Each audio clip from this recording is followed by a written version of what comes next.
Za tebe, Jure, sem nov telefon kupil, zato ker sem videl, kakve fotke ti delaš. Sam si pa kupil, iPhone imaš. Ne, Samsung S22 Ultra. Pa fotke ti moram še poslati. Tega sem pa jaz imel.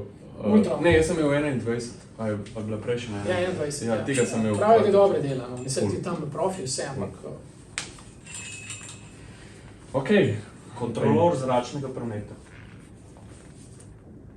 Drži. Okej. A veš, da prav nisem vajen tle sedeti. Tako malo mi je čuden. Ja, sem je res malo čuden. Kaj ponovadi, midva se tako, veš, naslonjena sva ena drugega. Folk, tole je 10.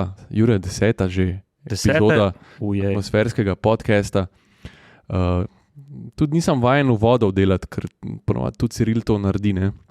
Ampak v vsakem primeru vem, kaj moram narediti, moram se zahvaliti vsem do zdaj, ki ste poslušali, vsem, ki poslušate, ki ste se naročili, ki ste ocenili podcast. Pa predvsem se moram spet zahvaliti Petrolu, ki je naš pokrovitelj oziroma podpornik tega podcasta. Zadnjič, veš, Jure, zanalaš nisem bral teh vprašanj, ki so se nanašala na goriva, na energijo nasploh, jih je bilo ogromen, ker sem jih hotel prešparati za našega gosta, bodočega Silvana. Smo se začeli meniti, tako da Silvan pride zdaj na dopustu, ampak zelo v kratkem, tako da tista vprašanja ga še čakajo. Pa meni se zdi, da Petrol tudi dobavlja kerozin za letalsko industrijo. Letalsko industrijo. No evo, super tranzicijo si naredil, prosim te predstav današnjega gosta. Ja, današnji gost, jaz sem ful vesel, da je prišel, je en tak zelo cool možakar, midva sta se spoznala na eni avtomobilski predstavitvi v Rovinju. Je najprej navdušen avtomobilist, pol motorist, ampak kar je najbolj pomembno, Jan Jolič-Liven je tudi kontrolor zračnega prometa. To se pravi, jaz sem mu najprej rekel, kar en tak policaj na nebu.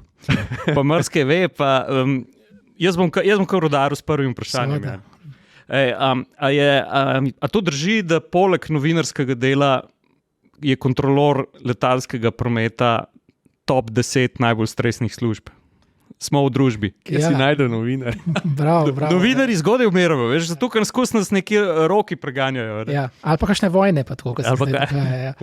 Ja, med 10 najbolj stresnih naj bi bil, ja, po, ne vem, tudi mednarodni klasifikaciji International Labour Organization, med 10 najtežjih poklicov na svetu.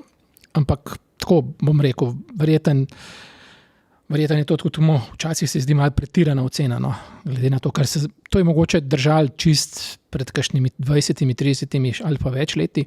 Zdaj pa ogromno neke tehnologije, ki mislim, da je to majčkan zmanjšal, ne? Po drugi strani pa vemo, ne, tehnologija pa tudi stres dodatno nabija. Tako da. Mogoče bom jaz lele vskočil, zaradi tega, ker sem se malo pripravljal na tole, nisem se ne vem kako pripravljal, ampak sem šel brskati, ne? In je pisal, zdaj ne vem, me boš popravil, če to ni res, da imate na vsake 2 uri počitka, koliko? 1 uro.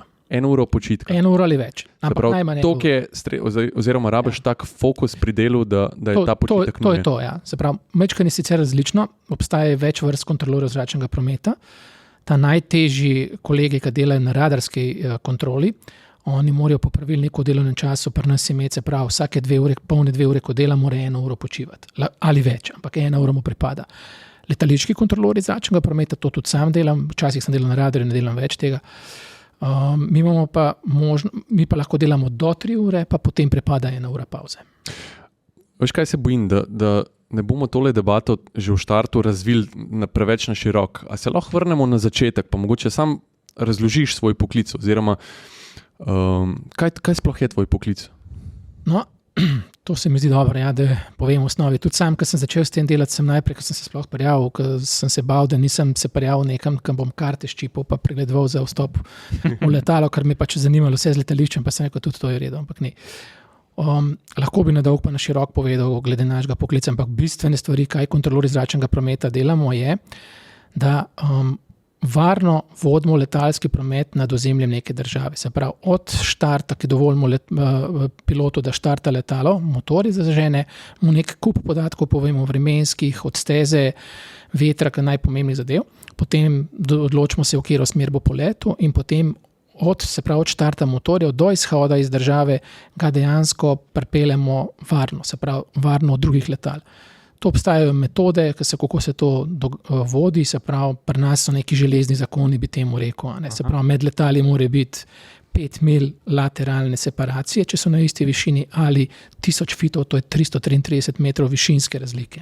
Se pravi, vse, kar je manj od tega, je pač prekršek v naši službi, oziroma bom rekel, je to pač zadeva, ki je potem že del nekega varnostnega postopka, zakaj se je zgodil. Če greva na os, v vodoravni liniji mora biti 5 mil. 5 mil, ja, to je malo manj kot 10 km. Narazen, po vertikali. Po vertikali mora biti pa 1000 fitov čevljev, se pravi, to je nekje 330 metrov. Za celo steno je Aniča Kuka, v Paklenici mater. Ampak ti povem eno mojo izkušnjo. Mi dva z Juretom sva dosti preletela. Ne? Ja, mi povedal, vem. Ja, zaradi pač narave naše službe, poklica in tako naprej. Enkrat sem se pošteno ustrašil. Sem imel pač sedež ob oknu, roleto spuščeno dol, sa foro dvignem roleto in vidim, kako avion prehaja z moje leve. Aha. Tako, neposredno, direkt proti nam. A pa prav zdelo se ti je, da je bliz? Zdelo se mi je, da je neverjetno bliz. Ampak smo se križali, seveda pol vidiš, da je ta razlika še zmeraj dosti velika, ne? Ampak smo se pa križali tako, da sem jaz res cviknil.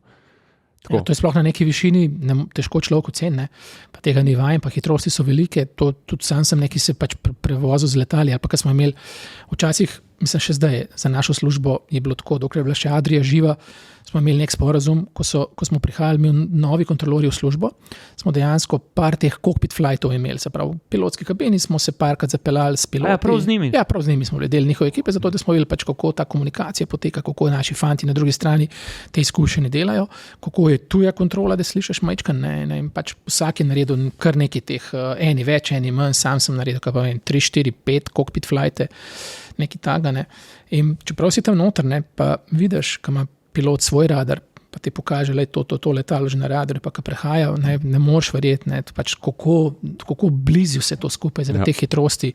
Pa ja, predvsem hitrost, ko ga vidiš na daleč, prehaja, ko se pa tisto križanje zgodi, je pa taka hitrost, ja, pač unje zginil pod nami v stotinki sekunde, tako noro dobro izgleda. A lahko je zdaj, mogoče bo malo neumno vprašanje, Jan, pa me lahko... Letalstvo rečijo, ni neumnih vprašanj. Ni neumnih vprašanj, ampak to se mi se doskrat pogovarjamo, veš, ker ne glede na to, koliko smo vsi atmosferci leteli, pa naši kolegi, novinari tudi na drugih področjih, ampak veš, jaz grem še vedno v letalo, imam malo tistega cmoka v grlu, zato ker nimam jaz nobenih kontrol.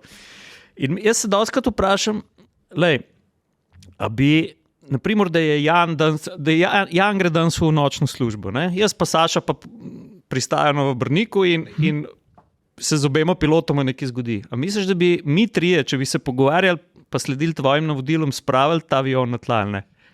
Mislim, da ne. Da ne. Če ne bi bilo pilotskega znanja v zadej, ne? Sem prav, da bi letel z letalom, da bi imel pilotsko licenco, kakršnokoli, saj pač več, ko bi imel, tudi oni imajo en kup licenc, ne? Zdaj pa rečemo za instrumentalno letenje, ali pa za več motorjev in tako naprej, ampak brez saj neke osnovne licence lahko bi bil hud navdušenc.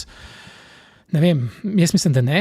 Naslednja stopnja je eden, ki bi res velik na računalniku igral te pilotske zadeve, da bi tako, pa da bi ga nekdo še usmerjal, ampak to so filmske scene, jaz mislim, da ne. Se pravi, brez znanja je moja ocena, da to ne bi šlo skozi. Jaz bom probal poiskati na netu, pa mogoče bom link od spodaj, če bom najdel. Mythbusterja sta imela točno to vprašanje, sta ga reševala. In zdaj se ne spomnim izida, ampak se mi zdi, da iz prve mu ni ratal, pol pa z neko pomočjo, da mu je uspel prestati, brez kontrolorja pa nikakor ne? Oziroma brez pomoči. Ja, to si predstav. Brez pomoči kontrolorja in pilota na drugi strani, ki mu je povedal vse, kaj pritisniti pa kaj narediti. Bolj se mi zdi, v taki kritični situaciji bi še celo brez kontrolorja šlo, ne? Ker pač kontrolorji bi drugi letala omakali se z njimi. Jaz mu ne znam povedati, kaj mora on tam pritisniti, kaj narediti, ne? Pilotu, ne? Mi druge stvari mi usmerjamo. To bi še nekako šlo, razen da imamo mi, ne vem, na stezi zadeve za čiste stezo, lučki pažgati, pa to so stvari, ki moramo narediti. Ampak recimo brez pilotskega znanja, pa da bi se tako odnajdeli ljudje, pa se pravim še enkrat, bi bilo zelo, me zanima, kaj bi to v teh mythbusterjih. Zdaj bom prav poiskal, no, če to obstaja kje na YouTubeu. Jan, koliko pa imate slovenski fantje tamle za radarji na kontroli dela, ker mrzdo misel z mehna Slovenija, da ni veliko prometa, ampak te številke znajo biti kar osupljive. Zelo hude, ja. Seveda se ve, zdaj ta pandemija je nas noro prizadela. Naše podjetje Kontrola zračnega prometa Slovenije, DO, to je zdaj se pravi javno podjetje v državni lasti, nekje leta 2004 smo šli iz javnega sektorja ven in pač smo v tej organizaciji zdaj. Mislim, da je bilo prejšnjo soboto, da je padel rekord vseh rekordov, se pravi preletov, zdaj čisto točno ne morem povedati, ker te številke, ampak 1600 pa še nekaj letal, ki so preletela Slovenijo, ne, da so fantje kontrolirali, se je zgodilo zdaj to, kaj je bila sobota ali pa vnaprej pred tem, mislim, da je v glavnem bi bil rekord rekordov. Ne. Se pravi, to, če preračunaš na 24 ur, dobiš, to je sicer čez dan bilo, to ni bilo po noči veliko manj prometa, ampak je bil rekord vseh rekordov. Se pravi, to so kar lepe številke, 1600 letal na dan, ne, preleteti Slovenijo, ne, z manevri nekimi, ki jih potrebuje. Ja, ker naš zračni prostor vseeno majčkan, tako, se pravi, toliko bolj kompleksno je to vse skupaj narediti, tako da zahvala, rekel s fantom, da so te številke so iz leta v leto, če ne bilo te pandemije, so skozi naraščajo, se pravi nekje, kaj pa vem, zadnjih 10 let so kar krepko, med 5 pa 10% vsako leto. Tako da začne človeka tudi tako znotraj malo skrbeti, kje je še prostora tukaj za večje povečave, razen v teh nočnih urah, kaj je še nekaj lufta. Ne. Tako da seveda so tehnologije, ki so lahko letala bolj natančno vse skupaj, več teh sektorjev, v katerih se delam, pa tudi fantje obvladajo in to je s tem, se pravim, prav ponosen sem na te zadeve. No, tako. Rekel si zahvala fantom, nočem se obesati na to, ampak aj kakšna punca vmes? So. V procentih bi težko zdaj, to sem spet pač, včasih sem se malo bolj ukvarjal s temi zadevami, sem to predvsej bolj vedel, bom pa na pamet bom ocenil, da jih je premalo, bi rekel, lahko bi jih bilo več, ampak kaj pa vem, med 10 pa 15% mislim, da jih je in se zelo dobro izkažejo. Punce se zelo dobro se izkažejo, tako da upam, da jih bo to čim več. Nekako mislim, da je še zmeraj percepcija, da je to nekako bolj moški poklic. Zato, ker sem vse z letalstvom nekako tako povezana. Ne. Pa neznan poklic, predvsej neznan poklic je to. Nekaj smo naredili pred kakšnimi 15 leti, bi bilo malo tega po medijih, še sam sem nekaj pisal, pa malo promoviral pa to. Pa pride druga generacija, zdaj pač morajo tudi oni sami začeti malo bolj promovirati, pa gledati. Mi imamo za take stvari tudi društvo kontrolorjev letenja, ki se zelo okrog tega trudne. Ampak te informacije poje različno pridejo. V glavnem punce so super, bilo bi jih lahko več. Tukaj, kaj jaz delam v moji enoti, mislim pa, da jih je celo glede procentualno do vseh enot tukaj največ, pa od nekih 25, ja, se pravi, kar nekaj jih je 20. Pa je premalo zanimanja? Med ljudmi je zelo veliko zanimanja. Ti razpisi pridejo, so to izredno hude številke, ne vem, pred pandemijo, ki je bil nek razpis za 80 delovnih mest, se to prijavilo 400-500 ljudi.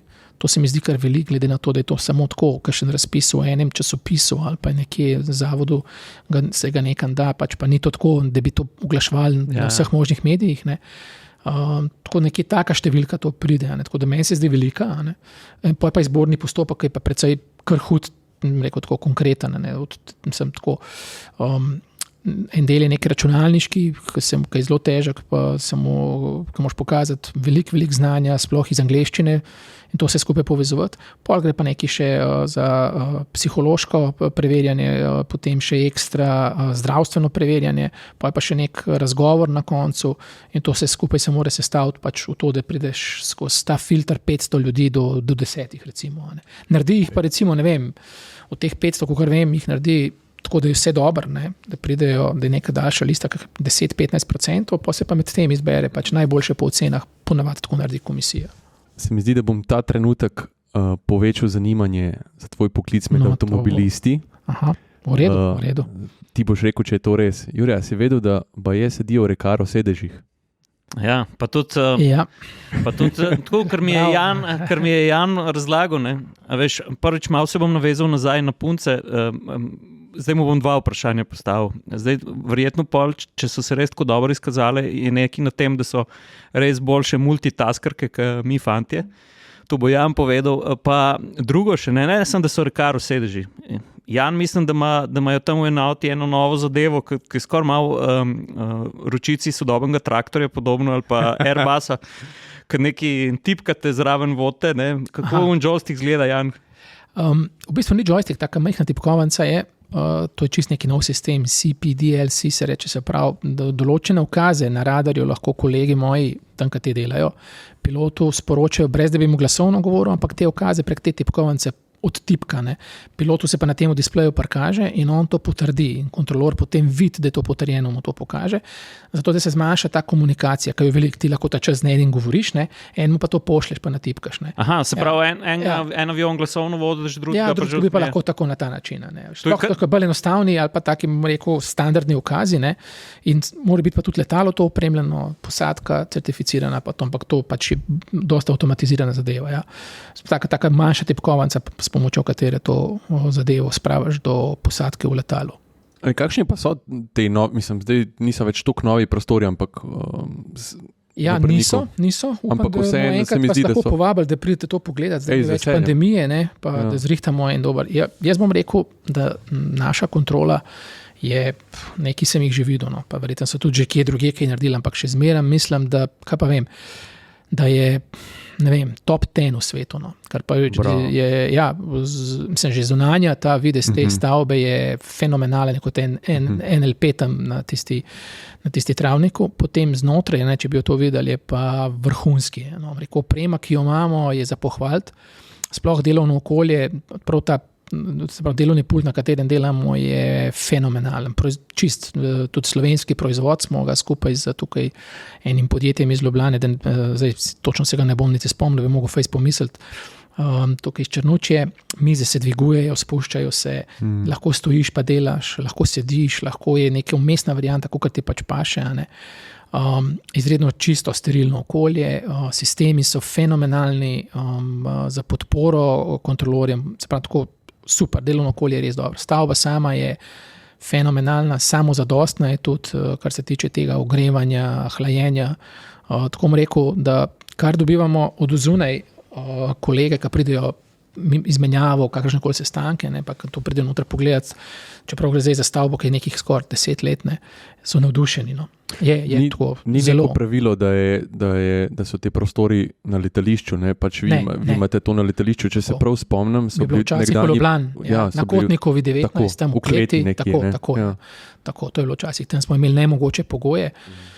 Zdaj pa pravim, smo prav ponosni na to, tudi na stavbo, tudi tako pač, da se je država odločila in da je firma to zmogla, je res ena boljših zadev. No, tako da, če te imeli priliko pogledati, meni se zdi še zmeraj noter, da je, kako bi temu rekel, tako je una serija, veš, Star Trek, ne. Točno tako je, na teh displejev, ful dobro še zdaj gleda televizijo, res dober je. Če smo že na Brniku, dajmo malo pokomentirati to situacijo trenutno, no, kaj se dogaja, aj bolj žalostno? Zdaj ni več toliko žalostno. Bilo je zelo žalostno, ko je bilo začetek pandemije.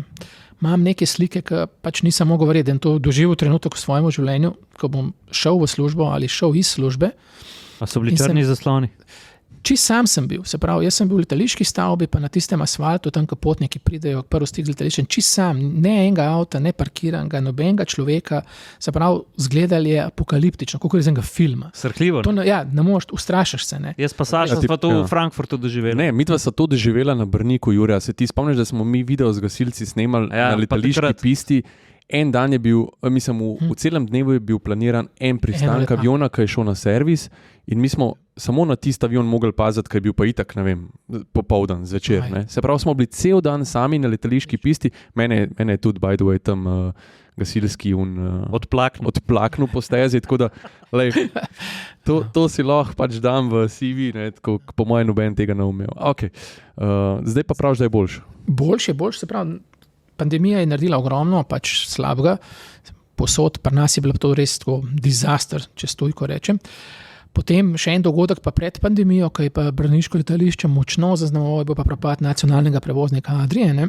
In takrat nam je ušlo, bom rekel, tem, ki delamo na tem stolpu, 50% prometa, ne, tega resnega, se pravi, promet se deli na instrumentalni, tako potniški, pa na ta se reče vizualni, pa manjša letala, pa to, ko ostalo leti. In 50% tega instrumentalnega, resnega prometa, ne, je šlo. Ne. Zdaj to se zelo počas vrača, zdaj smo mogoče uspeli nadomestiti kakšnih od teh 50 minusa, da smo jih mogoče 15. Ne. So koraki pač na boljše. je ostalega malo več tega poslovnega letalstva, teh malih letal med nekoliko več, tako da bi rekel, da je zdaj trenutna situacija na nekih -30 pred tistih časov, ko je bilo res, ko je bila živa Adria. Ne. Ampak še to se pozna, ne, se pravi, brez da bi bilo neka firma stacionirana, imela 2, 3, 4, čim več letal, ampak nekih bazo neko je težko nek tak promet nazaj vrniti, ne.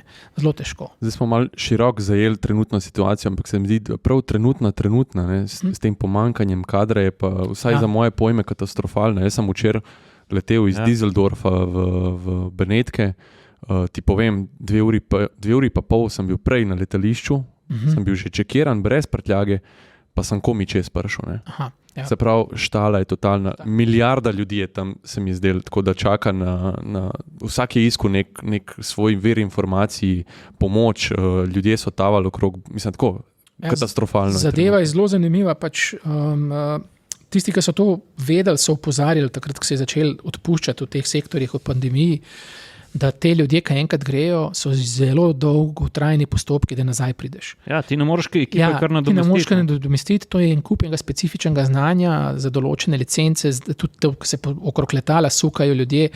Že samo to, da imaš dostop do letala, je pač neko usposabljanje, izobraževanje, izpit moraš narediti, nacionalni organ, se pravi, v Sloveniji je regulator, glavni, ki o tem odloča, je Javna agencija za civilno letalstvo Republike Slovenije. Morajo oni nekaj narediti tudi in potem te ljudje, ki enkrat grejo, to je strašno težko nazaj dobiti. Ne. Niso bile pa to niti prej tako hude, bom rekel, plače, da enkrat so te ljudje šli, z letaliških služb zdaj govorim, pa nas ni bilo vsi pa, mi smo zdržali ta pritisk in to se tudi tako, sem zelo hvaležen tudi naši firmi in bom rekel tako, ker pač tudi to je bilo vprašanje. No, zdaj recimo letališče, pa to so se pa drugače odločila, ne, in tudi brniško letališče sicer ni v takem obsegu, kot v tujini to naredili, ne, zato mogoče pa tudi ni toliko prometa. Zdaj, če bi pa verjetno ves ta promet, ki je bil včasih, bi pa tudi mogoče že kaj nastal. Tudi mi kakšne malenkosti opažamo, kjerkrat da vidiš, da kakšen njihov delavec, mislim, da kakšna služba manjka, kakšno letalo mora kaj počakati, nič hudega trenutno, tako da bi nekaj mogel povedati. Ja, v tujini pa to strahovito se to pozna, zelo. Rast je pa prevelika zdaj, ne. Se pravi, da bi isto je meni se zdi z letalskim osebjem, stevardesem se je to zgodilo, vse živo, ne, pilotom in tako naprej. To sem omenil zadnjič v tistem podcastu, sem to rekel, da se dogaja že to, da letalske družbe vozijo svoje ljudi na druga letališča, da pomagajo, ne vem, nositi kufre, tako. Parkirati letala, karkoli že. Ne?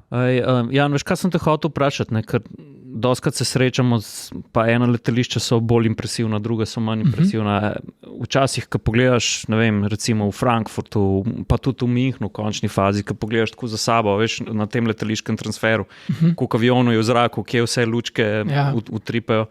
A je kakšno letališče, ki tudi če bi ti ponudili, ne vem, 50,000 evrov na mesec ne bi šel delati? Ne poznam jih toliko veliko, da bi rekel, lahko si sam predstavljam. Generalno mislim, jaz sem zelo navdušen nad temi zadevami in tudi če bi bil nek bolj tak, kaj svem, bolj tak, kako bi temu rekel. Prav, nered v red spraviti, bi ti bil izziv. Bi mi bil to izziv, ne, meni je to lepo, te hangarji, recimo zdaj sem bil, ta vikend sem šel z motorjem, sem šel mimo Banja Luke in sem tam tisto letališče gledal, pač nobenega prometa, nič, unih hangarji, ampak tako. Če ne je bila taka vročina, 41 je bilo, bi zavil, pa si ga šel malo pogledati, mogoče prosil kolege iz tega stolpa, če mi ga lahko razkažejo, ker me to zanima. Ne vem. Vedno, ko najdem kakšno letališče majhno, tako slučajno, ko se kam pelem, ga probam pogledati, pa ga probam videti. Evo, Slovenjgradec sem se enkrat slučajno nekaj ukvarjal z njim, slovenjgraško letališče, pa sem bil tam, ker nikogar ni bilo. Pa sem bil tam, se mi zdi, ne vem, 2 ure na pravem letališču, pa gledaš, pa me to navdušuje, pač to je lepo. Verjetno pa obstajajo tudi kakšna, ki bi me kaj strah postala, ampak dobro, to je del, mislim, to je tako, kot vi pri avtih, no, se veš, ni toliko slabega avta, da se ne bi vi noter usedali, po mojem, no. Pa nočem, da to zdaj to čudno zveni, ampak pilot pa kontrolor zračnega prometa sta vesela, kaj en drugega slišta. Ali si greste kdaj na živce? Kaj? Verjetno tudi. Se je že zgodilo, da sem čutil, da grem jaz na oni strani na živce, kaj kakšno svojo posebno željo imel, mogoče pa jo nisem mogel znal udejaniti, ali pa je on začutil, da gre on meni na živce. To je pač, to je življenje, to ne moramo reči. Mislim, pač prav smo profesionalni, mislim, da je tega izredno malo in da to tudi razumemo en drugega, če se je zgodi. Pa tudi tako, Dostikrat se tudi upravičimo en drugemu. No. Če smo kaj naredili, je beseda sorry, my mistake in zadeva popraviš tako in dobiš nazaj zahvalo, isto v obratno, da se ker to so pač sam ljudje so tam gor. Ne. Kakšne pa so te male mistake, ki je dosti upravičilo? Kaj? A to smeš kaj povedati? Mislim, generalno za kakšne res malenkosti. Mogoče se on želi v neko smer steze poleteti, ti pa mogoče zaradi njega prometa mu tega ne moš dovolj odobriti. In če bi mu ti samo razložil, bi on to takoj razumel, ne? Mogoče mu pa nisi samo razložil, da je to zaradi tega pa tega. In če bi mu še to povedal, sploh ne bi bilo nobenega, pa on še enkrat vpraša, pa normalno, on na tleh ne vidi tega, kar ti vidiš, ne? In zaradi tega lahko kakšne malenkosti nastane. Ali pa je, ne vem, za kakšen kam parkirati, pa bi on ima željo kakšno drugo parkirno mesto, ki mu bolj paše, ti pa tega nisi mogoče posredoval. Kakšne take malenkosti so ponavadi. Velikih stvari tukaj ne sme biti narobe, so čisto drugi postopki, tako da ni prostora za velike napake tukaj. Se pravi, to so samo res neke take, bom rekel, nesporazumi, ki se jih verjetno z dobro voljo ali pa še z enim stavkom vedno reši takoj. Veš, kaj me je vedno zanimalo? A ti veš, če neko letalo zamuja in če mu na osnovi tega lahko odobriš neke hitrejše koridorje, poti do letališča in tako naprej? Ja, dostikrat je tako, v bistvu kolegi na radarju, se pravi zgoraj, ko so preleti, s tem delajo, ne? Pilot ponavadi reče, ne, da je v zamudi, pa pros za nek direct. Ne? In večinoma, seveda ti moš po naslednjo kontrolo, ki ga sprejema, vprašati, če lahko kar posegaš v nek organizacijo njihovega dela in pa se uskladijo. Ne? To je pač, se pravi, kontrolorji delamo v parih, ne? To je vedno, eden je izvršni, eden zraven je pomočnik njegov, se pravi, koordinator in ta pokliče, ne vem, zdaj primer recimo, da se proti Hrvaški leti in hrvaška kontrolorja pros pove, da je ta Lufthansa, ta pa ta, ima zamudo, pros za direct, a mi lahko kaj boljšega ponudiš, jaz mu lahko dam izstopno točko doma, je tako, kaj pa tiše in... Aha, pa to laufa že čez Ja, to je komunikacija, to je kaj na borza, kako se delamo za te, da čim in tudi, prav je, zdaj Evropska unija uvaja ta koncept prostega letenja, ni več čist po točkah pa po rutah, ampak da je čim bolj direct, da se čim manj goriva pokur, da čim manj časa gre in seveda se pač s tem pol dela, in bom rekel, mislim, to je v 99,9 primera se to vedno, če je prostor, pa če je varno, se pač omogoči pilotu, da gre, če se zamuja. Ma pa še on kakšno stvar, včasih zaradi nevihte ne moramo takih stvari odobriti, slabega vremena, včasih so kakšne vojaške trenažne cone, lahko je kaj drugega še narobe, in se mu to pove in razumejo, ni nobenega problema. Se pravi, on pove svojo željo, fantje mi damo naprej z sosedno enoto in če dobimo, pač to skoordiniramo. Prejo cesto. Ja, in mu oni odprejo cesto. A pa obstajajo tudi prioritete glede na to, kdo je na avionu oziroma, ne vem, katero letalo oziroma čigavo je ali pa, ne vem. Je, mislim, so se pravi prioritete na enih par prioritet je največje, so pač ta, na kateri so tako imenovani state flighti, se to pomeni predsednik države, predsednik parlamenta, predsednik vlade, pol je pa to še neki nižji dol, pa so pa recimo to ima eno tako prioriteto, naslednji so hospital flighti, to pomeni, ko so zaradi ustreznih zdravstvenih zadev prevažajo ali organe, ali ljudi, ali karkoli, in to je tudi navedeno, gor se pravi, to ti takoj opaziš in moraš opaziti, in te imajo absolutno prioriteto, pa prioriteta seveda je tisti, ki imajo kakršnekoli težave, se pravi, da bi karkoli na letalu ne bi delovalo, on pove, in on ima pa največjo prioriteto, se pravi, če en motor ne bi delal karkoli, neki pomemben inštrument, se pravi, drugače so pa tele, hospital pa state flighti so pa s prioriteto. No, zdaj, ko si tako navezal, pač, mimo tega ne moramo. Ne? Vsi vemo, da letalska industrija načeloma, oziroma letalski promet načeloma zelo varen. Čeprav jaz se še nisem čisto pomeril s tem, zato ker kadar pride do katastrofe, so pa rezultati precej absolutni, če smem tako reči. A si tebi, pa tudi bom razumel, če noš odgovor, se je tebi zdaj zgodilo, da si izgubil letalo? Z radarja? Ne. Mislim, smo imeli že kakšno situacijo, po kateri ne morem tako, da bi podrobno govoril, ker so bile pač tudi zame zelo zahtevne. Prav to, o katerem govoriš, je na nek način enkrat, ampak ni bilo to, da bi se izgubil, pa se je nekaj zgodilo v tem smislu, da je bilo varnostno zelo zahtevno pa tvegano vse skupaj. Drugače pa seveda, te stvari se normalno dogajajo, to nič takega ni. Mi smo tudi trenirani za te zadeve, se pravi, 2krat na leto imamo simulator in enkrat je specifičen samo za te izredne primere, se reče. Se pravi, vsi kolegice moji in kolegi morajo čez ta trening vsakič, se pravi vsako leto do konca delovnega dne tvojega, dokler ne greš v penzijo, boš to počel. Ne?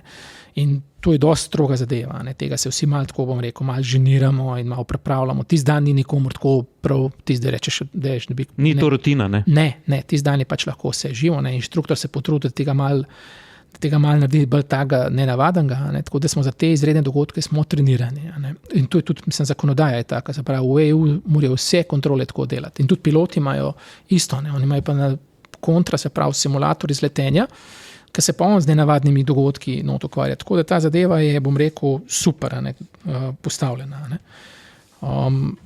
Kaj si še hotel, da ti... Se te bom naravnost vprašal, kaj je bil tisti najtežji trenutek, ki si ga doživel v službi?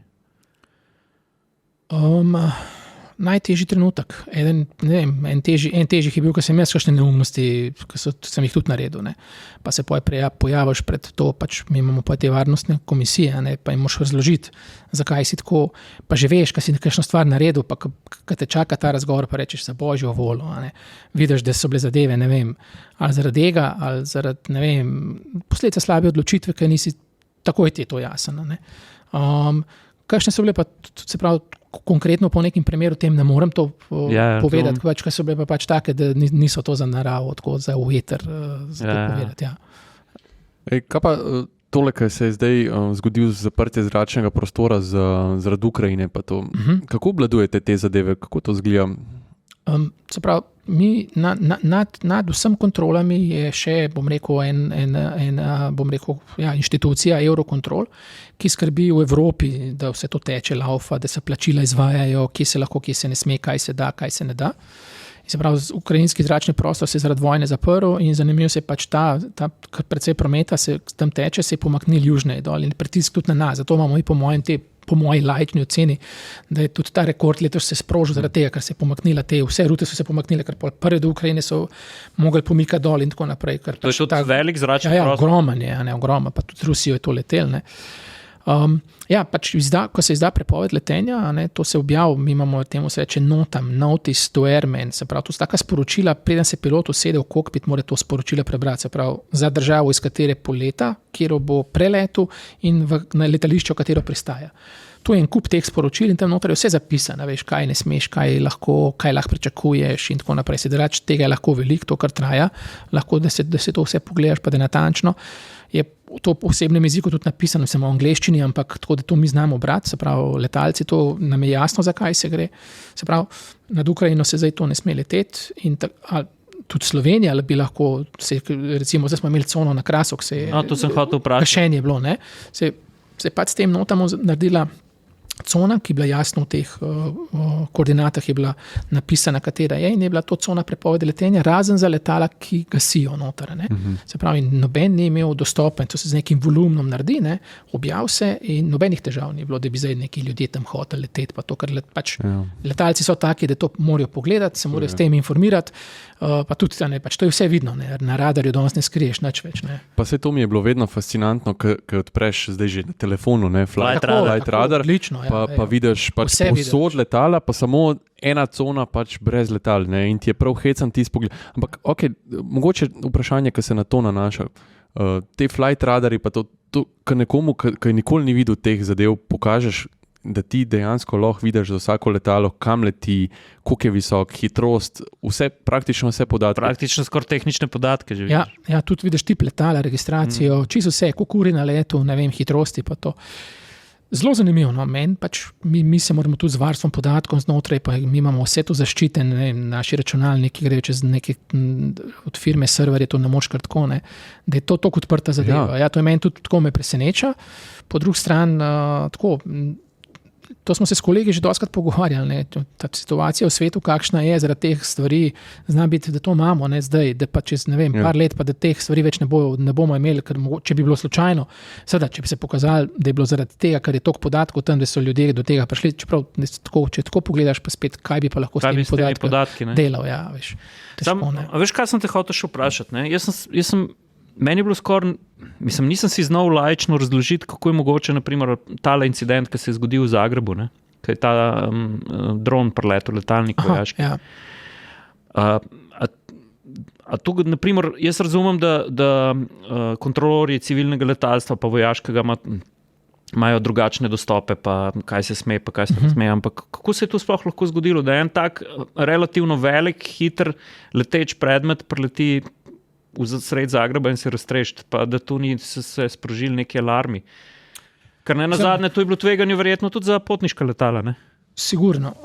Jaz ti to lahko čist laično, ker nisem, bom rekel, prav tako za to področje strokovnjak, ampak ta zadeva, ne, se pravi, vsa letala, ki letijo, morajo imeti ta transponder, radijski odzivnik, oddajnik. Ja. Se pravi, in ti njega na radarju vidiš ogromno podatkov, ne. Če ima on prežgan, ga ti mu določeno kodo daš in to on kodo nastav, pa ga sploh ne preimenuješ, ga lahko ime mu daš, ni da ni. Ne. Določene, ko smo prej govorili, ukaze lahko, če ta oprema kompatibilna, pa dovoljuje. To je pa star letalnik, star dron brez tega transponderja. In moja teorija, pač se pravi, čisto moje laično mnenje je, da je v takem primeru, če nek tak predmet leti, se pa vidi, mi temu rečemo, tak odsev na radarju. Ne. Ampak tega je zelo veliko. Zaradi kakšnega vetra je možno, včasih se kakšne napake pojavljajo, dvojne odbitki od letal, bla, bla.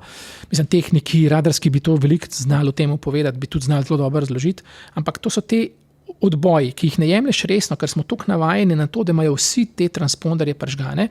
Brez transponderja se ti pa itak tudi to se zgodi, da se mu je pokvaril, karkoli, ampak on ti pove, on ve in ti veš in poleg tega letala je večja cona. In moja teorija je pač, da tisti letalnik je verjeten, tisti odsev je bil, ki so ga pa vsi imeli za neki lažni dogodek ali pa lažni objekt v zraku, ker kdo bi se lahko predstavljal, da bi ta zadeva, s kašnim, kdo bi to, ne, pač. Ja, ampak neki vojaški radari so ga najbrž bolj natančno ali pa ne, če niso bili pripravljeni. Premal sem jaz strokovnjak za to, da bi čist laično je, da je pač ta primarni odsev se je videl, verjetno večkrat, ker so to možne napake, pol ljudje te zadeve ne jemlješ več resno. Jaz mislim, da od zdaj naprej, ne? Od zdaj naprej se bojo pa taki primarni odsevi, se bojo pa vsakega gledala. Ne? In če bo videli se konstantno, da je smer ista vseh, hitrost bo tudi, pač bojo prestrezniki leteli in šli gledati, kaj je gor. Ne? Ker zdaj se bo pa to resno vzeli. Saj veš, vedno je tako, ne, da se kakšna stvar zgodi, pol pa zadevo preučijo, pa rečejo, tudi to je možno od zdaj naprej. Ne? To je pa moje naslednje vprašanje. Naprimer, da bi se tebi zgodilo, ti pa tvojim kolegom nocoj v nočni, ne? Ja. Transponder dela, pa ti vidiš, leti neko rusko letalo potniško, zaprt je za ruska letala je trenutno zaprt zračni prostor. Kako bi to izgledalo? Kaj bi ga poklicali, pa bi rekli, ne smeš leteti, če ne bi bilo odziva? Kdo sploh sproži predstreznike vojaške, naprimer? Ja, mi imamo, kako bi temu rekel, neposredno telefonsko zvezo z vojaškim centrom, pa takoj povemo, že preden bi v Slovenijo prišel, imamo pač postopke razdelane in oni kličejo, se pravi, dežurno bazo, se ve, imajo oni svoje postopke, se ne ve, zdaj je to ta v Avijanu, ne, ali pa je Madžarska, ne. In itak je dežurni par teh lovcev non-stop, je zdaj v luftu in jih samo usmer kam, sam povejo, kaj potrebujejo, koliko velik blok zračnega prostora rabijo, da oni lahko manevrirajo, da mi pazimo, da ni pod tem, nad tem. Ne. Vi takoj rodite promet? Ja, in oni to zadevo naprej vodijo. Ne. Pač oni imajo pa svoje postopke, kaj bi naredili, ne vem, lahko ga pozovejo, kličejo, ne vem, v končni fazi mislim, da je tudi možnost, da bi ga pa tudi pač si strelili, če ne bi hotel slediti, recimo njihovim navodilom. Ne vem, tega ne poznam, samo tako si predstavljam, ne, pač, če bi ga videli, da je neko neidentificirano letalo, ki noče slediti, rajš ne pomislim, no, ker to so mi pač kaj iz tega lahko vam pride. V glavnem pa tako, ne. So pa to smrtno resne zadeve, ne? Absolutno, ja. Brnik je ravno zaradi tega tudi odprt 24 ur, zato ker je NATO intervencijsko letališče, da če se kaj takega zgodi, pač da je tudi to možno, da ne vem, ali pride NATO letalo, ali se kaj takega prestrezno letalo, ali se kaj tako, da pač ima država eno letališče. Vse to so zelo resne zadeve. Ne. Tam tudi mi nimamo nobene vloge. Mi, razen da njih obvestimo in da varujemo letala, ki so blizu, da jih stran dajemo od tega, in to je naša vloga v tem tukaj. Ne. Mi, kar vidimo na flight radarju, so civilna letala, ne? Ampak tudi kakšno vojaško, kdaj. Ampak, če ima prežgan transponder. Ne? Ja, ampak to predvsem kakšni transporti pa to. Ne? Ja, ampak koliko je tega vojaškega letalstva na našem nebu? Ker predvidevam, da vi vidite vse. Ne? Ja, trenirajo, so trenažne te cone, v katerih trenirajo, z našo vojsko skupaj trenirajo. Tega je kar veliko, rekel, ne. Tega je, ne vem, težko bi rekel zdaj na tedenski, mesečni bazi, ampak je tega je kar veliko. Vojaki potrebujejo, za različne namene, ne, ali malo trenirajo, ne vem, iskanje tarč, trenirajo prestrezanje na zemlji, podporo svojim enotam, tako da če kaj potrebujejo, javijo in oni imajo te svoje cone, svoje postopke, mi tako z njimi nič nimamo. To se pač taki bloki zaprejo, mi rečemo tak blok zračnega prostora in pol mi sam pazimo, da civilna letala ne pridejo v to cono, zato ker z njimi ti ne kontroliraš, a ne, vojska pol po svoje dela. In to ima vsaka država. Tudi če na letalske zemljevide se pogleda, se točno vidi, kje so trenažne cone, a ne. Koliko so pa kje problem droni? Mislim, zdaj govorimo o teh malih dronih. Skozi večji problem. Skozi večji problem. Se pravi, zato ker mal smo se vsi skupaj, sem tako rekel, svetovno, globalno, tega zelo napačno polotili. Je to industrija, kaj noro v sponu, res čudovite stvari se znajo dogajati in delati. Zdaj so pa gotovili tega celo preveč, ne? In ljudje normalno, če ti nič o temu ne veš, zdaj so začeli pa to regulirati. In zdaj pač bom rekel, da Slovenija je zelo, zelo, zelo redu na spletni strani Javne agencije za civilno letalstvo je super, je pač razdelek brezpilotna letala pa droni in pač kako je, ne. Ko se odločiš pa drona kupaš, ti je tam lepo vse opisano, ne. Če je, ne vem, do 250 gramov pa nima kamere, pa ga všimo samo za podnevni pa za 2 metra okrog hiše, v redu, nič ne potrebuješ. Pa so pa te kategorije A1, A2, A3, za katere tudi piše, se pravi, če je težje 250 gramov, za si ga kupil, za ga najprej registriraj, potem se na spletu prijav za izpit, dobiš krasno gradivo, ko se poučiš o vremenu, o conah, o zračnem prostoru, o pravicah, se pravi, ljudi, ki jih ti želiš snemati, se pravi, ne moš ti kar dvigance odleteti, ne vem, 200 metrov, pa posnemati zgoraj. Ljudje se sončijo, bazene imajo, vse živo, ne. Ali pa blizu, kakšne, plus tega, da to je lahko blizu letališča. Kolega pilot vojaškega helikopterja mi je razlagal o zelo neprijetnem dogodku pred kakšnimi, ne vem, 2-3 leti, ko so na UKC heliportu pristali, pa je pa dron, kar ta podstavek tukaj, ki ga imamo mi, koliko je to, pol metra krat pol metra, prišel na 5 metrov do helikopterja, pa jih, pač to je bilo zelo nevarno, ne. In tudi, ko so pač hoteli posneti, pa to je ugotovo, kaj kamere mu, kaj hoče narediti, pa jih všel, so tudi policiji povedali, sem to, da ga ne dobiš kar tako, ne. Ja, in se pravi, to je zelo nevarna zadeva. In zdaj so se zelo pravilno lotili, se pravi, ljudje, ko ga kupijo, če je namenjen za zunanjo uporabo ali pa da ima to kamero, pa da je teža nad 250 gramov, je na spletni strani vsaka država ima to agencijo, moraš pogledati, kaj za narediti, se pravi, večinoma moraš registrirati, pa se moraš prijaviti za ta izpit moraš izdelati. Večji, ki so droni, dalj letijo, bolj težji so te izpiti, moraš še načrte letenja dajati, upravo, pa nas prosa za razna dovoljenja, če hočeš teh blizu letališča in tako naprej. Prejšnji teden je pač ravno možakar, ki ima profesionalnega drona rabu v bližini letališča, neki posnet za naročnika, papir je izpolnil, dal na agencijo, agencija nam, mi potrdili, je pač, seveda mi smo mogli pa pač take postopke prirediti, ne, se pravi, takrat je najbolj fajn, da sploh ni letenja drugih letal, ker njemu, tistemu dronu se lahko vedno kaj zgodi, ali pa pilot na tleh, ne, lahko je narobe pritisne. Jaz sem sam imel drona, nimam ga zdaj več, pa mi je ta stvar všeč, mislim, da ga bom še imel, da se bom enega boljšega kupil. Je pa to dosti, ko bom rekel, mogoče nisem jaz toliko spreten, ne, seveda, eni so še bolj, ne, pa še bolj narodni tudi. Ni pa to toliko enostavno vse skupaj, ne. Se pravi, moraš neki znanja imeti, pa neki treninga, ne. In bolj profi dronka je, večja je ta licenca, s katero moraš tudi upravljati. Se pravi, unika pa res nekaj se dogaja, snemajo kakšne smučarske tekme, pa take stvari, to so pa res profesionalci in oni imajo tudi več znanja, boljše drone in tako naprej. V glavnem, je problem, ki je v letalstvu opažen, razvoj gre ful naprej, mislim, da se bo okrog dronov noro veliko dogajalo, da je prihodnost, kar se te industrije tiče, se mi zdi zelo svetleča. Nas kontrolorje, smo pa, bom rekel tako, ljudje, ki imamo to radi pod nadzorom, bom posebno, tudi nas pa to kar malo skrbi, ne. Ker bo to prišlo v neko preveč tega, bo to treba potem ljudem začeti, bom rekel, regulirati tudi malo bolj. A si predstavljaš transport z droni nad Ljubljano, naprimer, da bi bil to? Ja, to si mislim, se to bo tako, to bo zračne poti bojo, ki bo to šibalo, ampak to niti ni tako mogoče daleč, ampak bo to še zanimivo. No. Veš, kaj se je enkrat spomnil? Ne vem, kaj je bilo eno novo leto, ne tako daleč nazaj, ko droni spet niso izpred 10 let, ampak tako, pač šli smo ognjemet gledati in jaz sem v enem momentu pogledal proti Ljubljanskem gradu in sem videl kup teh lučk, veš, ki so lep dele. Na dronu, dol pa ljudi. Pa da to pade. V enem momentu sem se počutil zelo neprijetno, ne zaradi snemanja, ker oni so seveda vsi želeli zračni posnetek ognjemeta, ampak ker veš, da tam niso neki profesionalni piloti, nimajo tebe tam, da bi višine določil, kje pozicija. Nevarnosti karkoli, ne ve, pa tudi to niso heci. In če to pade na glavo nekomu, pa tudi če je to sam pol kile, z take višine, to ni. Kaj pa avion? Trk. Zadnjič sem prebral časopis, tudi sam tega nisem, pač piloti imajo navodila v primeru tega, da se pač dron opaži, to mora iti čim prej na tla.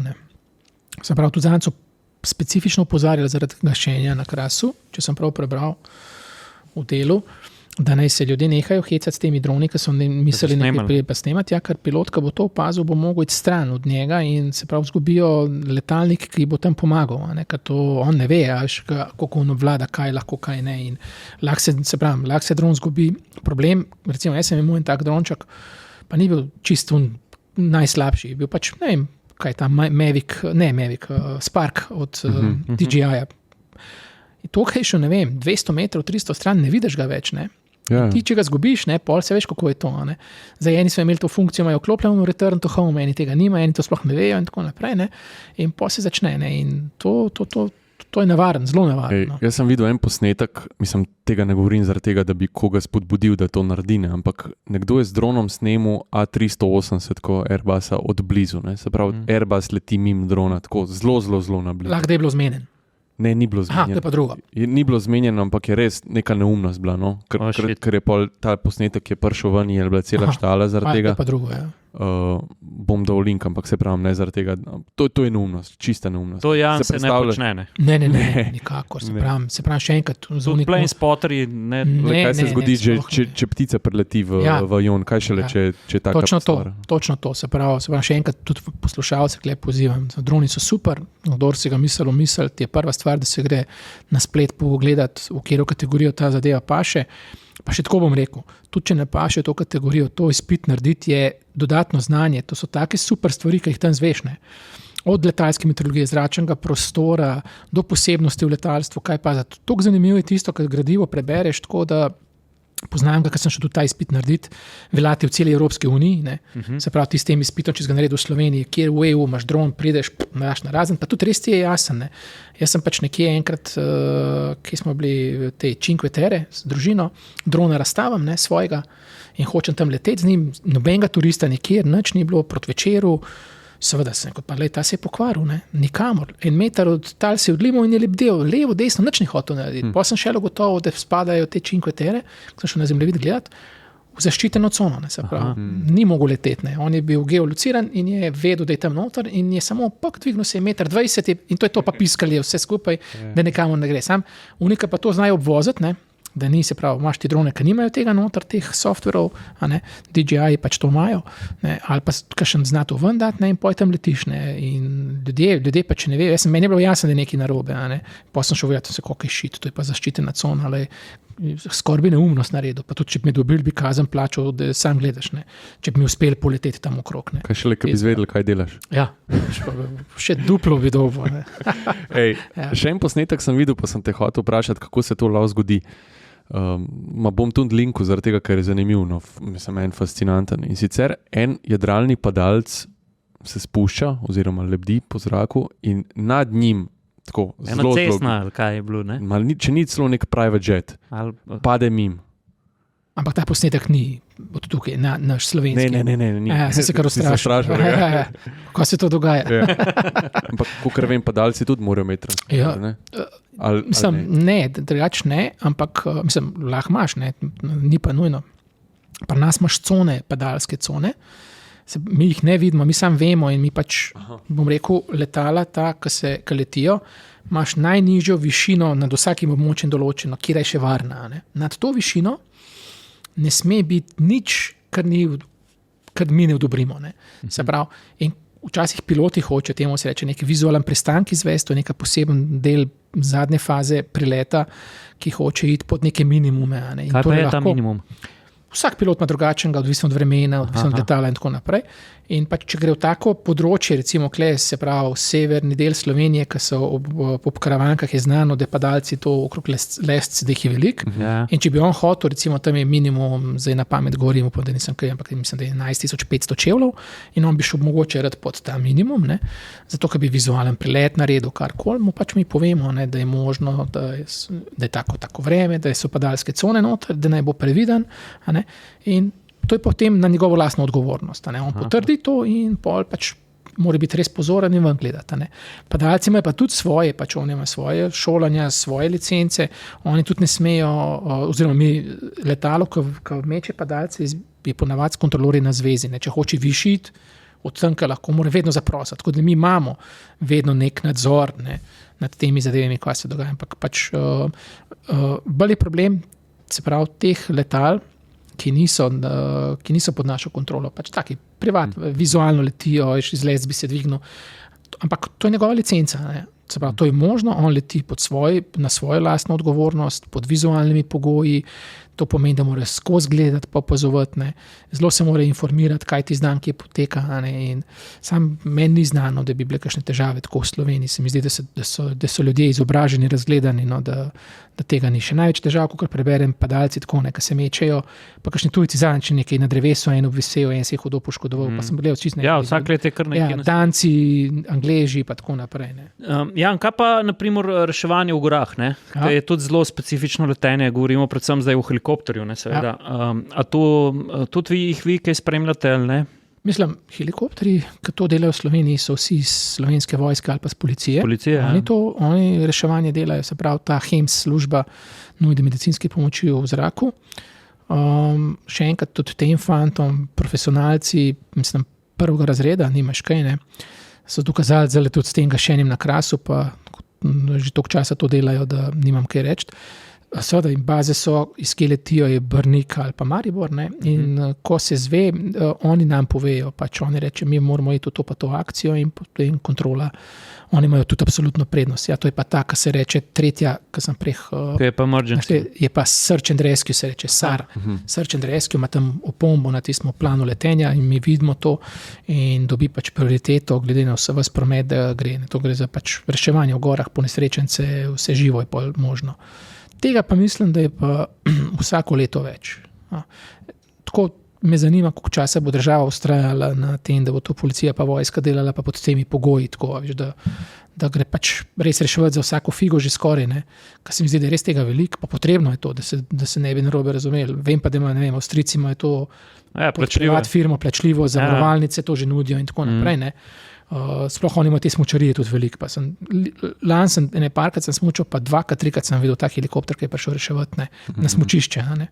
To so pa tudi namenski helikopteri, imajo to lepo rešeno.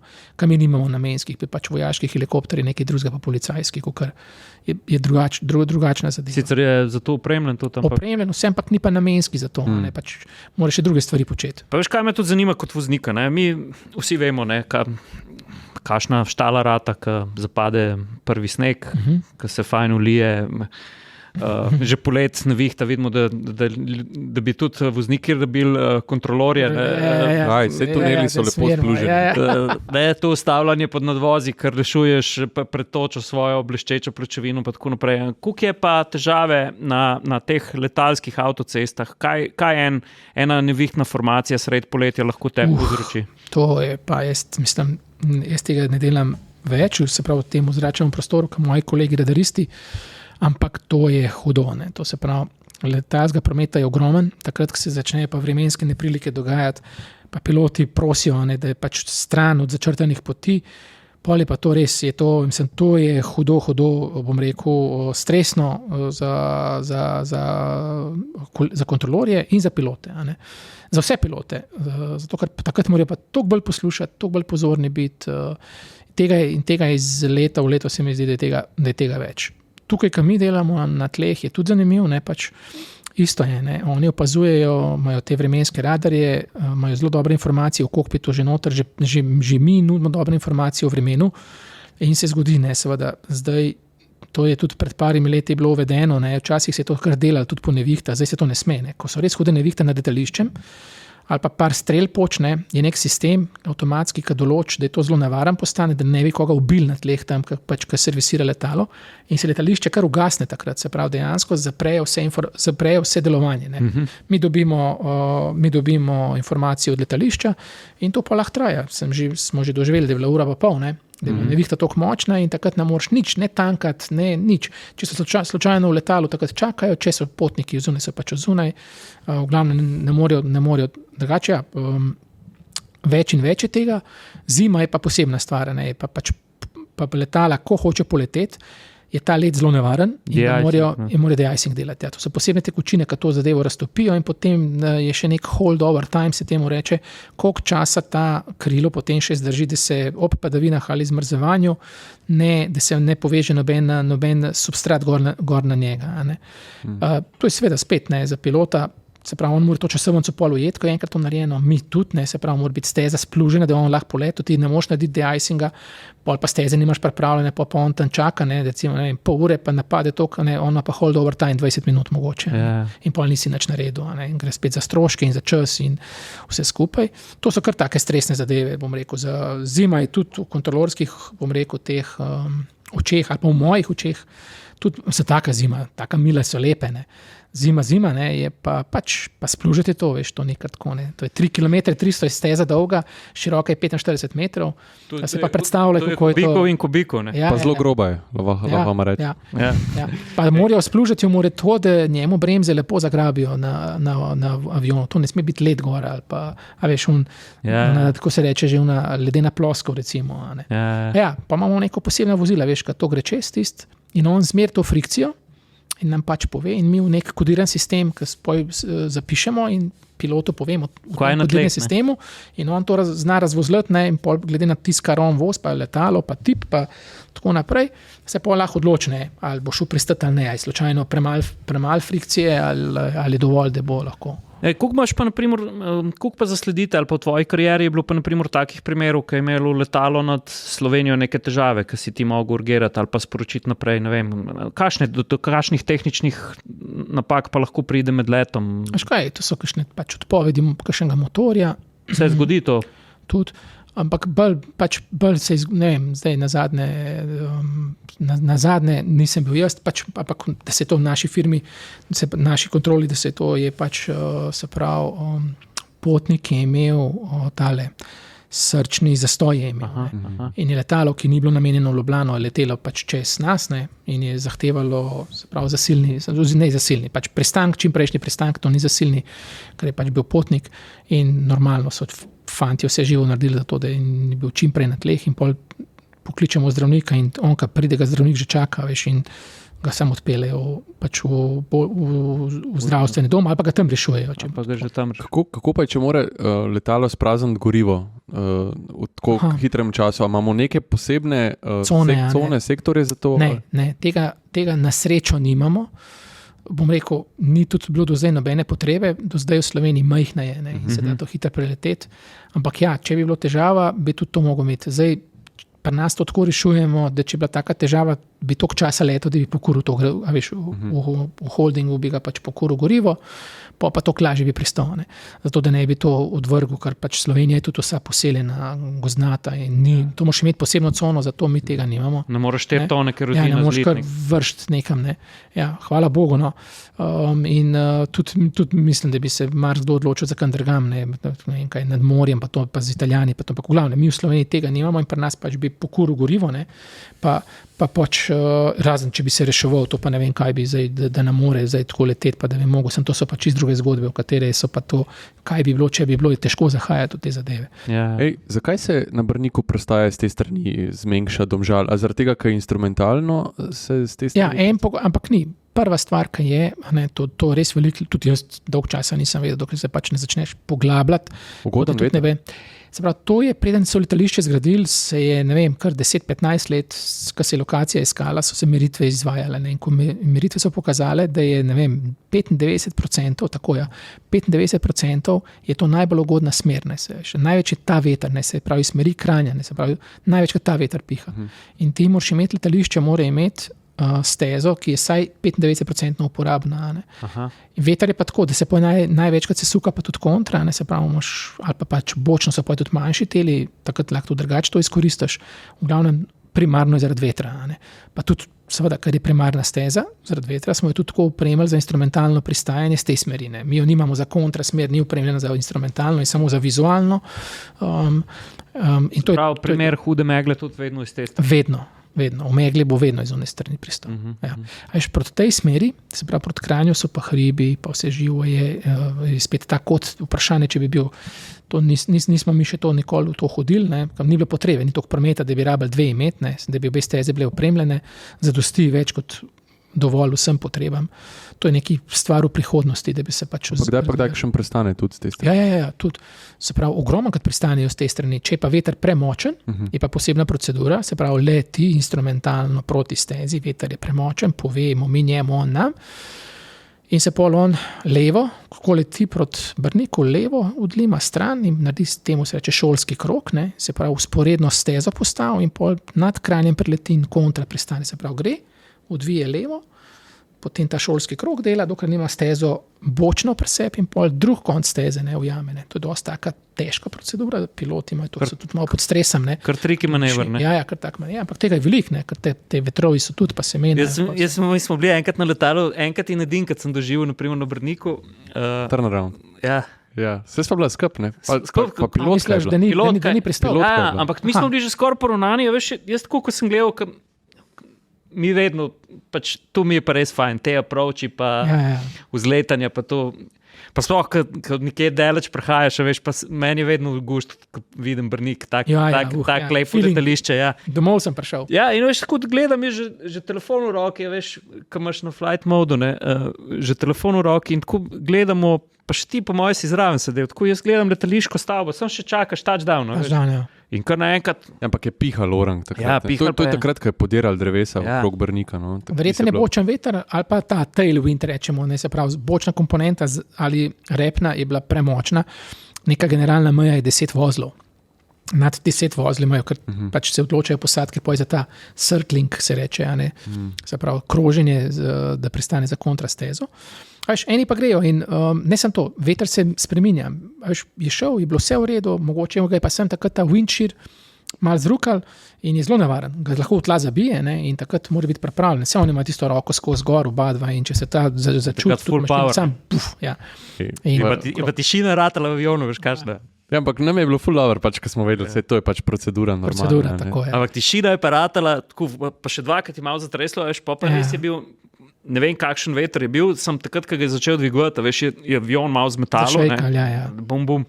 Enkrat sem bil pa na letalu, smo prestajali v hudem vetru na Brniku in smo pristali, ampak jaz sem šel pol pogledat na flight radar, takrat Air France je šel v Trst, en drugi je šel nekam, mi smo bili edino letalo, ki je takrat prestalo. A je bil, se še Adriaška še? Ne, je bil Lufthansa. A Lufthansa, ja, zanimivo je to.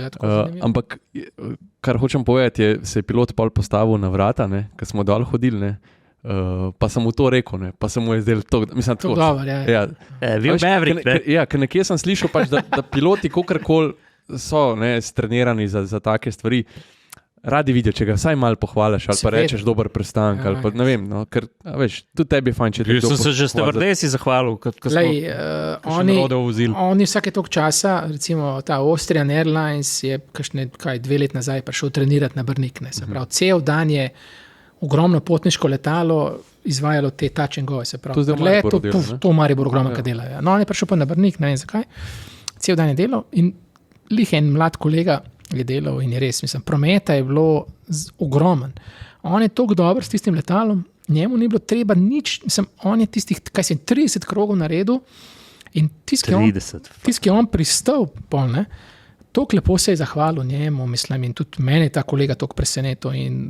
Ampak to je bilo tako lepo, tiste besede pilota, ki mu je rekel, pač, hvala, super ste oddelal, tole pa že dolgo nisem takega servisa doživel, to ti tako naredi dan polepša.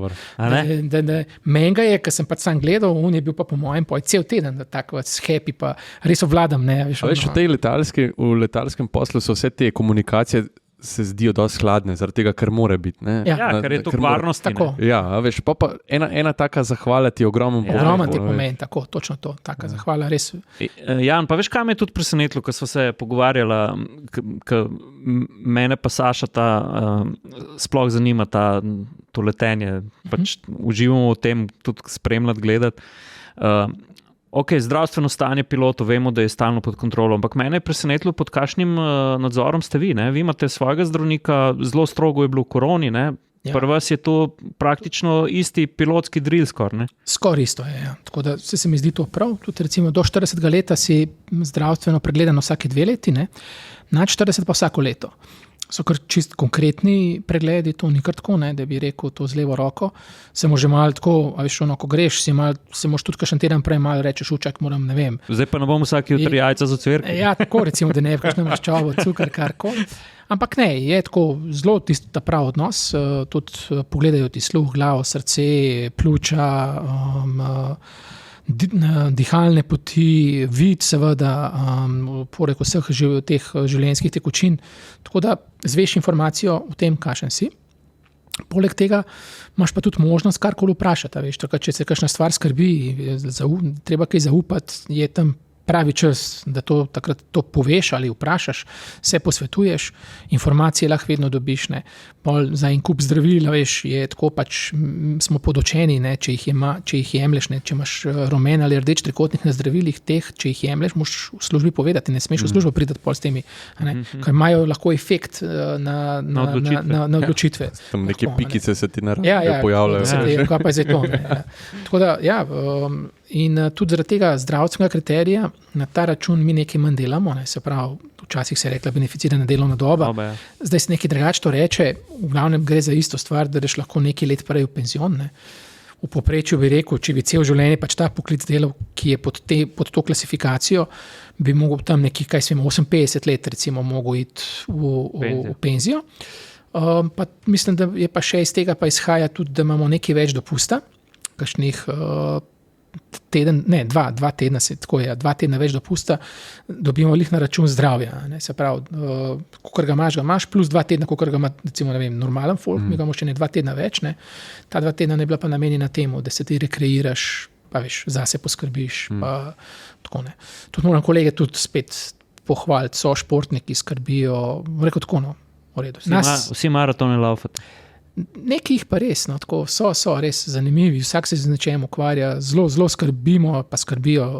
Jaz sem presenečen, tako se moram bolj potruditi, da zase pa tako rečem. Tako da, zdravje je ful pri nas, tako vrednota, močna vrednota. Nam je najtežje te nočne, te so problematične zadeve. Noč je pa drugo, mi spadamo pod nočne delavce, in to, kar si mlad, to ni noben problem. Tam po 40 se te pa začne tole malo, pa poznate, veš, da porabaš pol po dnevu malo. Tudi ljudje doštudirajte v roku, ker po 25 se že pozna. Vsi, ki smo doštudirali v študentskih domovih, bi tudi mogli imeti bonificiranost. Tako je, za una leta, ki si študiral tam. Veš, kaj se te hotel še vprašati? Moram, zato ker jaz ful dostakrat se v nebo ozrem. Sploh tam, ko stanujem, ker res ni svetlobne onesnaženosti in se mi zdi, da se na nebu res en kup enih stvari dogaja. Ti pa vendarle imaš en tak širši pogled v nebo, pa bolj natančen. A misliš, da smo res v celem vesolju sami? Ali preleti kdaj kaj čudenega, ko mogoče ni radarski odsev? Veš kaj, to me drugače tako kot človeka, pa ne glede, če bi to delal, ne bi, me to tako vedno zanima. Zakaj lih mi, če smo pa ne vem, pa kaj je za tisto galaksijo zadaj, kje je ta meja tega. Jaz mislim, da nismo, ne vem, taka debata, ne, ampak Jaz tudi nisem. jaz mislim, da nismo, sam do tja še nismo prišli, ali pa ne vidimo, ali pa ne čutimo tega, da je še nekaj. No. In ne vem. Če se začnemo pogovarjati o razsežnostih vesolja, pa ugotovimo, koliko smo majhni, pa hitro pridemo vsaj do nekega med nami logičnega zaključka, da pač enostavno ne moremo biti. Mislim, ne sami kot v tej obliki, ne mi kot ljudje, ampak vsaj živo bitje neko. Ne. Živo bitje, ne, pa tudi če pogledaš našo vrsto Homo sapiens, ne, koliko v bistvu relativno malo časa smo rabili od takrat, ko smo nastali, oziroma ko smo se začeli razvijati, pa smo z lokom pa Kremenovo sulico lovili. Ne, pa zdaj pa letimo, ne. Zdaj pa letimo. V vesolje hodimo. V vesolje hodimo, ne. Meni se zdi noro. Da je čisto pretirano, da rečemo, da smo najpametnejši v vesolju. Na časovni premici vesolja naš razvoj zaseda eno tako malo pikico, da je to neverjetno. Ne? Pa kaj smo v tem času dosegli? Ja, to je res neverjetno. Imamo še čas, kaj smo Jana še par stvari zaprašati. Ajde, streli. Imamo čas, ker pol mora iti počivati. Veš? Ja, vem. V njegovi službi 2 uri delaš, pa 1 uro počivaš, pri podcastu 1 uro snemaš, pa 1 uro počivaš. Seveda se tega pogovora res veselijo. Bolj naporen del. Prvič zaradi tega, ja, da si gledal Top Gun 2. Ja, seveda. A je kakšen tak failer, ki si rekel, da je? Ne, až da meni bil všeč. Sem tudi od pilotov. Jaz nisem tako natančno gledal, kakšni gledajo vse, kakšno uro, kaj. Meni je bil zelo všeč. Meni je bil prvi del filma bi bil fenomenalen, ta nostalgija, sploh tam, ki je plahto starega motorja potegnil. So mi solze šle, res ono. Sem rekel, to je treba začeti gledati, najdete kakšnega taga, ne, ki še zdaj mi to klep ta motor. Meni je bil zelo dober film, zelo všeč. No. Edino razočaranje, ki sem ga doživel, pa ki ga razumem, jaz bi rad videl, da je bila še ta igralka iz prvega dela, veš, mi je manjkala ta Kelly McGillis, ne, da bi bila ona, ne, a veš, pa so pač neko drugo, ne vem, zaradi katerega razloga najdel. Zaradi razloga. Let, ne, verjetno so leta naredila. Cukra v Ameriki je veliko. No, to, ne. Drugače pa res, meni je bil pozitivno. Je bila pa Admiralova hči, ne? Pač ta, omenil, ki se ima ta rada, ne? Če greš prvi del gledati. To bi ga mogel pogledati, če prvi del še. Zdaj sem rekel, da hčerki ga je treba prvi del, da najprej mora tega videti, veš. Pa sem te hotel vprašati, tale film, ki je bil meni tudi zelo všeč, ta famozni pristanek v New Yorku, na reki Hudson. A si gledal ta film? Sem. Kako si pa ta film ti kot doživljal? Z več aspektov, veš, ko pogledaš. Tisto, recimo, kar se je zgodilo, je neverjetno. Ne? Pač, kar brali smo, mi smo to takoj slišali, takrat se je zgodil en naš kolega, ki je tudi pilot, je prišel to zadevo predstaviti, ko se je pač to v medijih je bilo, pol čez kakšne 14 dni smo imeli neke varnostne briefinge, sestanke in je tak primer malo bolj podrobno predstavil, ki je povedal. Pol seveda, ko je film prišel, smo dol padali. Ne? Mislim, jaz bom rekel zase, meni bil super všeč. Zanimiv je pol ta dogajanje, nisem vedel, koliko je to lahko pristaneš, pa ta reševanje, ne?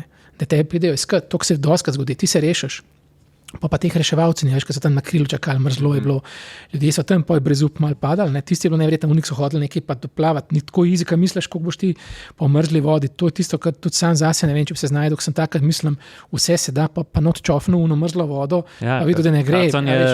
Ledenica takrat. Tako, veš, kaj je to pismo, to lahko tega umreš, ne? In smešen, preživiš to, ne? Pa bi pomrl zaradi podhlajenosti ali pa kaj takega. Hipotermija. Pa tisti je zanimiv, ne? Pač ta del, ki je strokoven, je bil zanimiv, ne? Pač kako to deluje, ne? Tip je to naredil, ne? In pol, pri nas je tako, ne? Pol obstaja službe, ki mora to vse pogledati korak po korak, ne? In vedno pride do tega, da se vsak korak preizpraša, a si prav naredil, bi lahko še kaj več naredil. In tiste psihološke boje človeka, ne? Ker on tudi ne vedel, pol seveda so se obtoževanja začela, ta del mi je bil zelo zanimiv. Ja, meni ta drugi del filma, tudi meni, veš, ker se zgodbo smo vsi videli, ne? Ta drugi del filma je. Meni zanimiv je bil moment, ker akcijski čas v simulatoru nesejo, pa vsi oni, ki so v simulatorju pristali uspešno na pisti, bi takrat zgubil, ne? No, to je doskrat tisti problem, ne, ljudje smo pa taki, se drugače ne more biti. Imamo pač simulator zato, da se prepričamo za nekaj, ne bo šlo.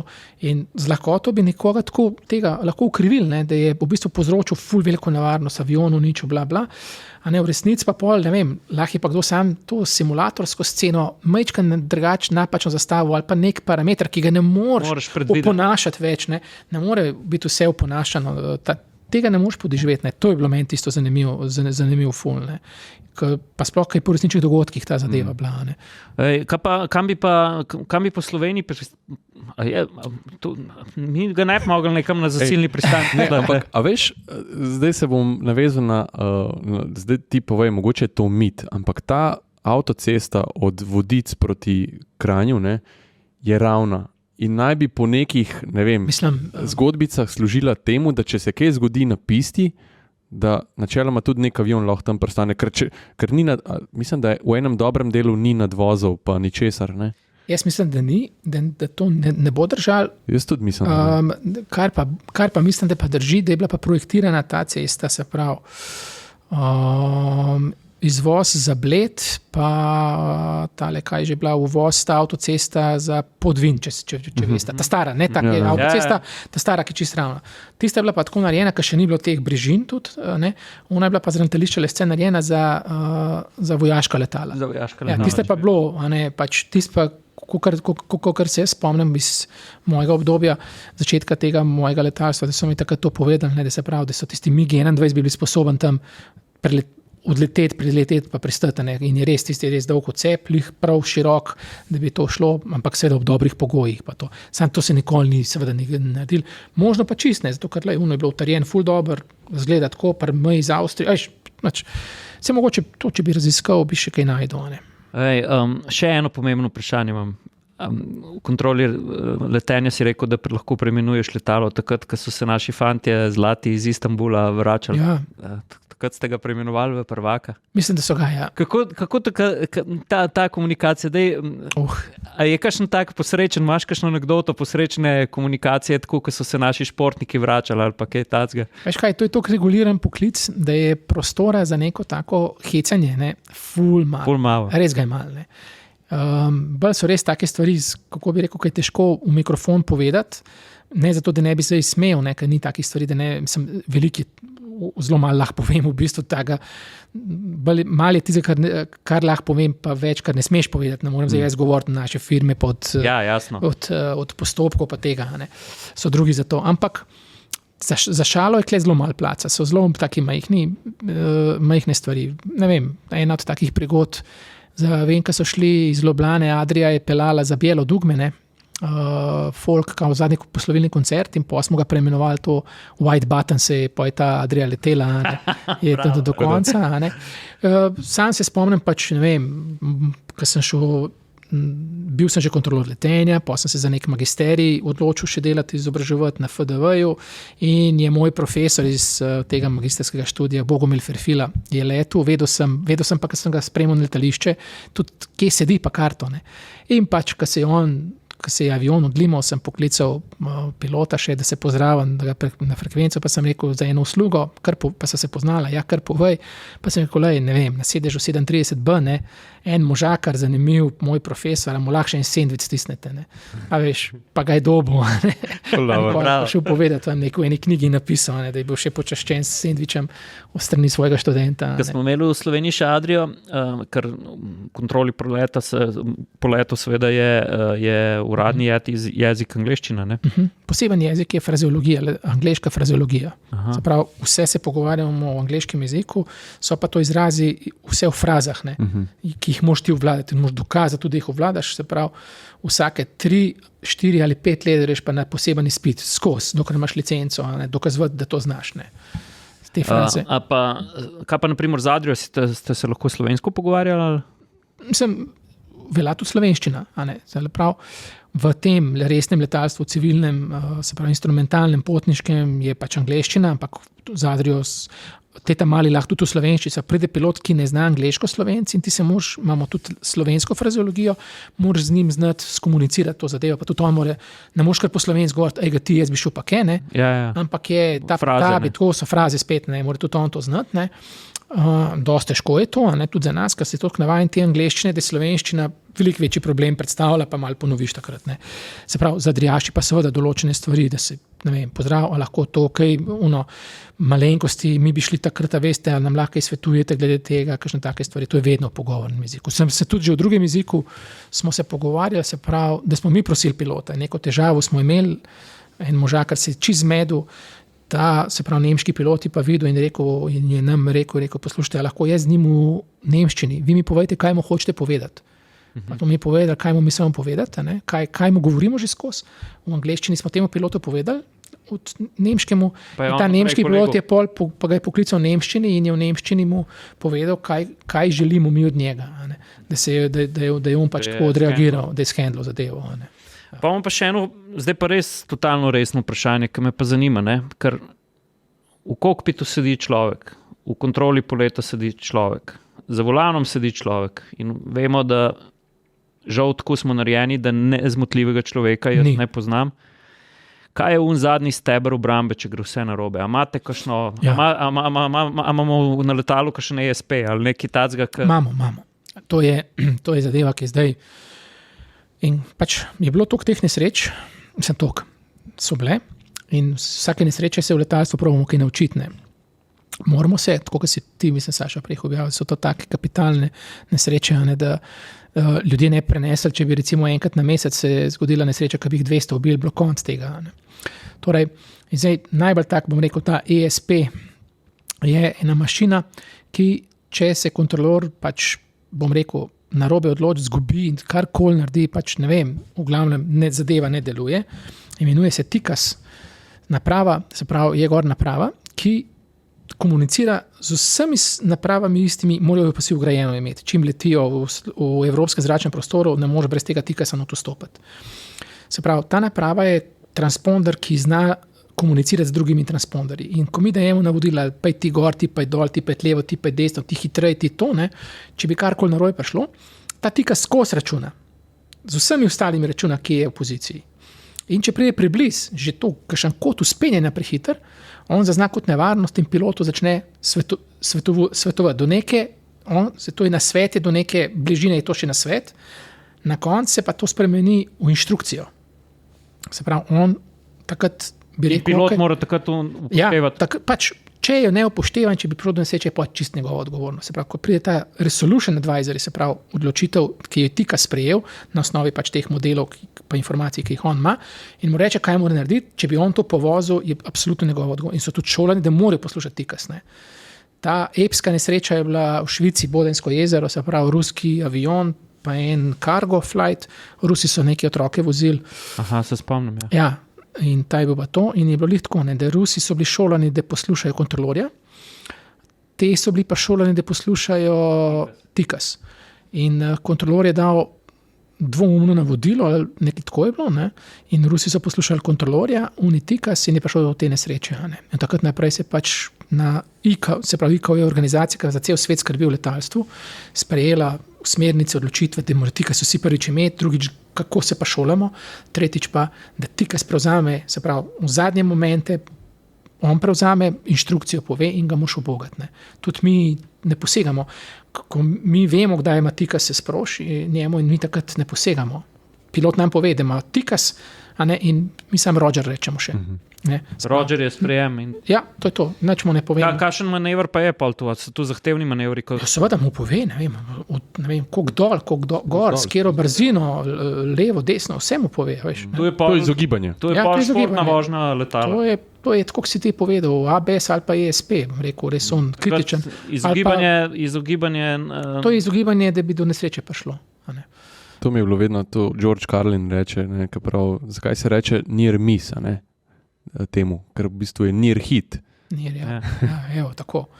Mi imamo pa tudi en sistem, pač podoben, imamo pa mi na teh radarjih, ker nam pa tudi skozi računa, ne, mislim kolegi, ne mi, on nam pa tudi pokaže, ne vem, ko se začne in ne vem, 2 minute pred tem, da je res lahko hodo, se pač rdeč krog barva in kjer 2 letala sta konfliktna, ti pokaže, takrat moš pa ti zadnje odločitve, pa imaš ne vem, koliko, še čist malenkost, pa že začnejo že TICAS-i pač svoje delati. Si prišel kdaj v rdeč krog? Sem. Še bolj te spoštujem. Jaz to ne bi mogel delati, mene bi to... Gladko smo... Atmosferci so, oprosti, Saša, ko sem te prekinil, atmosferci smo... Nekaj ne prekinil, jaz bom tebe. Meni si povedal, da si vozil 200 na uro, pa take pore.